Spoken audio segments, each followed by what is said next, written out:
Hello and good morning. I hope wherever you are safe and well. And I wish that for your neighbors and loved ones and strangers here and around the globe. Today is Tuesday, February 18th, and this is Grover Reads the News. Would you like to hear a news update? If so, keep listening. If not, I'll offer again soon. And with that, let's hear a news update. First up, we have U.S. news about floods in the southeast United States. At least 14 people have died after significant flooding and heavy rains in Kentucky, West Virginia, Southeast Virginia, and Georgia. Rescue efforts are ongoing to help people trapped in homes and cars amidst high water levels. Now, the region is expected to get 2 to 4 inches of snow on top of the floodwaters, and the cold weather is predicted to get even colder as polar vortex extends over much of the United States this week. Hundreds of thousands of people in largely rural, working-class communities will struggle to have their basic needs met over the next weeks. Eastern Kentucky Mutual Aid is an organization that redistributes funds to people on the ground in the region. I'll include a link to their organization in the article list for this post. Next, we have a news update about the United States Executive Administration.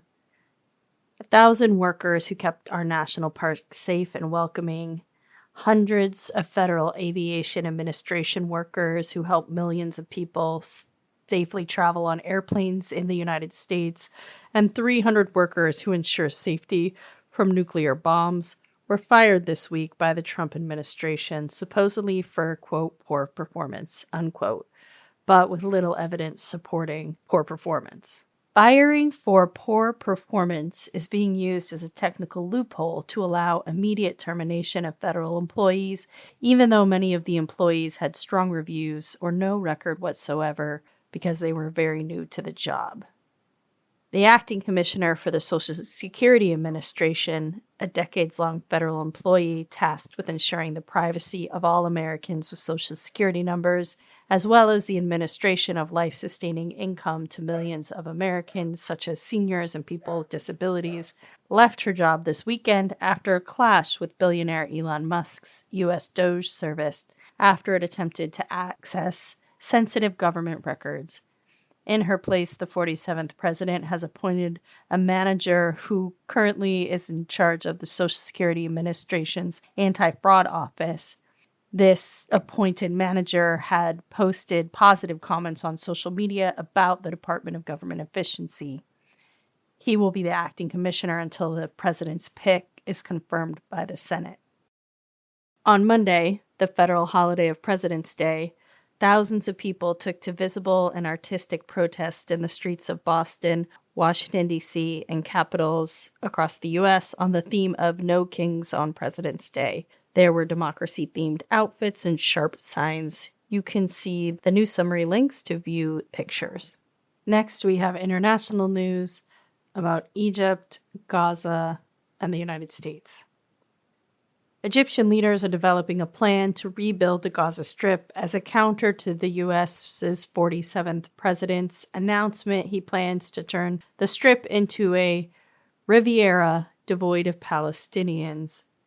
Central to Egypt's proposal is the establishment of a Palestinian administration that is not aligned with either Hamas nor the Palestinian Authority, who will run the Strip and oversee the reconstruction efforts, according to 2 Egyptian officials involved in the efforts.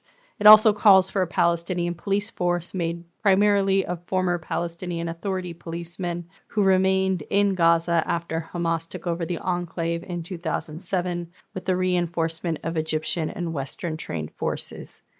This announcement continues a global theme this week wherein leaders of some countries discuss the resolution of conflict of other countries without participation from representatives of the people whose lands are or have been attacked.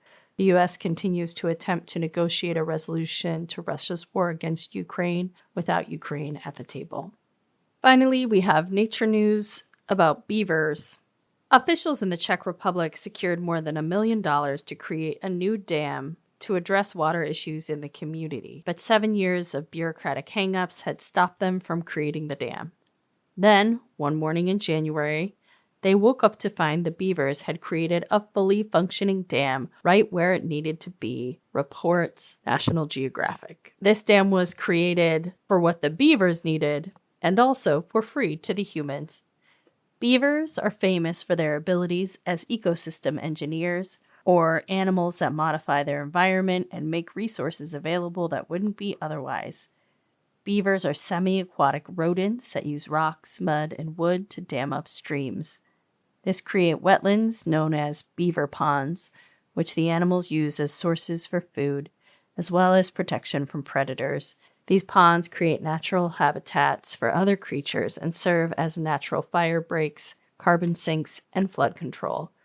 The largest beaver dam, situated in Canada, is so big it can be seen from space. Thanks for joining me to hear the news today.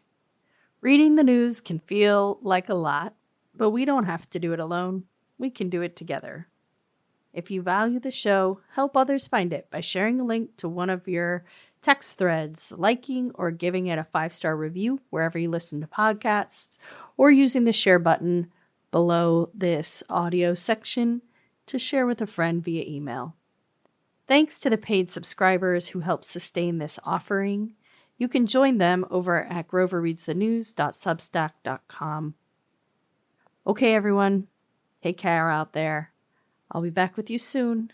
Until then, be well.